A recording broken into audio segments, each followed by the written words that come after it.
Shalom, puji Tuhan. Kembali kita akan merenungkan firman Tuhan. Mari kita berdoa. Bapa di sorga, terima kasih karena kami boleh ada sampai hari ini karena anugerah-Mu. Bahkan kami bersyukur sebelum melakukan aktivitas kami sepanjang hari ini, kiranya kami sungguh boleh diberkati lagi dengan firman-Mu.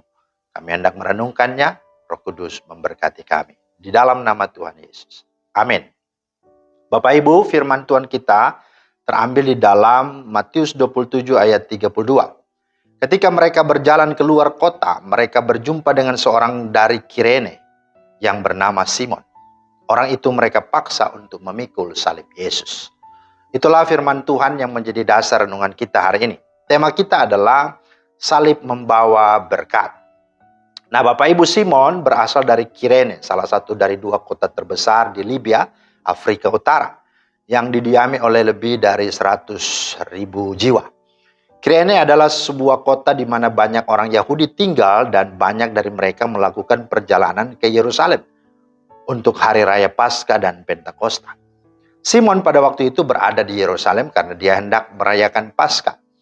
Namun di saat yang tidak disangkanya, saat rombongan prajurit Romawi lewat ketika Yesus sudah sulit dan letih memikul salib, tiba-tiba prajurit kepala menyuruh Simon untuk menggantikan Yesus memikul salib. Ya, mungkin kita melihat bagi Simon ini ketiban sial dengan harus memikul salib. Dan tidak ada dalam benaknya, dalam hatinya keinginan untuk membantu Yesus. Tetapi saudara, sesungguhnya dengan semua situasi seperti itu, setidaknya ada 3 hal yang sungguh boleh kita lihat sebagai berkat daripada salib yang dipikul oleh Simon. Yang pertama, bahwa salib membawa Simon kepada Yesus. Simon sedang mencari arti hidupnya. Dia pergi dari kota asalnya jauh-jauh ke Yerusalem ingin mempersembahkan korban untuk mencari berkat Tuhan.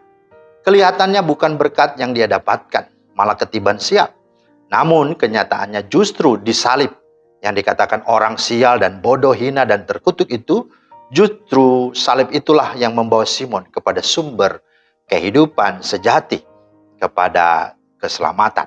Itulah Yesus Kristus. Yang kedua, salib memampukan Simon untuk melakukan hal yang istimewa. Yesus pada waktu itu sudah sangat lelah dan lemah, sudah 2 malam tidak tidur, stres dengan tuduhan-tuduhan dan ejekan. Dia juga ditinggal oleh murid-muridnya, bahkan yang paling berani sekalipun menyangkal dia. Dipukuli dan dicambuk, dipakaikan mahkota duri. Darah pun mengalir dari kepala, badan, tangan, dan kakinya. Yesus tidak sanggup lagi memikul salibnya.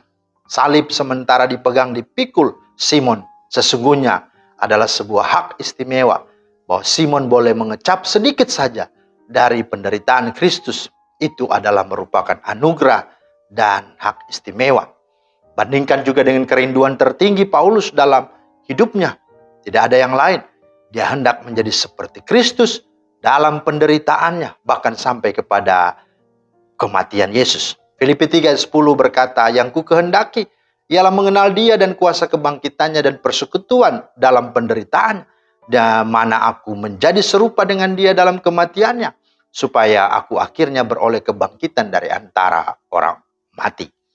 Nah, yang ketiga, salib merubah total hidup Simon dan bahkan seluruh keluarganya. Simon ke Yerusalem tidak hanya mendapatkan pengampunan dosa, tetapi bahkan mendapatkan hidup yang baru. Kisah Rasul 13 ayat 1 di sana menerangkan kemungkinan besar Simeon orang Niger yang di Antioquia adalah Simon orang Kirene. Kita melihat bagaimana berubahnya hidup Simon sehingga membawa dia ke Antioquia menjadi nabi dan pengajar. Ketika perayaan Paskah selesai, Simon pun balik ke Kirene dan keluarganya yang melihat perubahan hidup Simon ikut diselamatkan. Salib merubah total hidup Simon dan juga keluarganya. Jutaan orang selama berabad-abad telah bekerja keras dan berjuang untuk membuat nama mereka dicatat dalam sejarah. Namun Simon dari Kirene malah dipaksa masuk ke dalam halaman sejarah tanpa satu kejadian tak terduga, atau lebih tepat disebut insiden dalam hidupnya. Namun dia tidak akan pernah dikenal. Kejadian hari itu justru membuat Simon dikenal di seluruh dunia hingga sekarang ini, di mana Injil Yesus Kristus diwartakan. Saudara, makna Minggu Sengsara, Minggu Prapaskah ketiga ini menyatakan bahwa salib itu memang adalah kebodohan bagi mereka yang akan binasa. Tetapi bagi kita yang diselamatkan, sesungguhnya pemberitaan salib itu adalah kekuatan Allah dan kemuliaan dalam kehidupan kita. 1 Korintus 1:18. Ada sebuah lagu berkata, karena salibmu ku hidup, karena salibmu ku menang. Engkau yang berkuasa sanggup untuk melakukan mujizatmu di dalam hidupku. Itulah sesungguhnya makna salib, meskipun tidak dalam kesengajaan Simon, tetapi di sanalah rancangan Tuhan, berkat Tuhan sungguh-sungguh nyata dalam hidupnya ketika salib menjadi pikulan atau bagian dalam hidup Simon. Biarlah itu juga memberkati kita melihat salib sebagai kemenangan dan kekuatan Allah dalam hidup kita. Tuhan memberkati. Amin. Bapa di sorga, terima kasih, kami bersyukur merayakan minggu sengsara, minggu prapaskah ketiga ini. Kami berterima kasih lagi untuk mengingatkan akan makna salib. Bagi orang yang binasa itu merupakan sebuah kebodohan. Tetapi kami bersyukur kami sungguh boleh mendapatkan kemuliaan dan keselamatan di balik salib itu. Sebagaimana yang dialami Simon, kami juga mengalaminya. Dan kami rindu, biarlah berita salib itu juga boleh kami wartakan dan saksikan kepada banyak orang. Di dalam Kristus kami berdoa. Amin. Demikianlah firman Tuhan hari ini, kiranya menjadi berkat. Selamat beraktivitas, Tuhan Yesus memberkati. Shalom.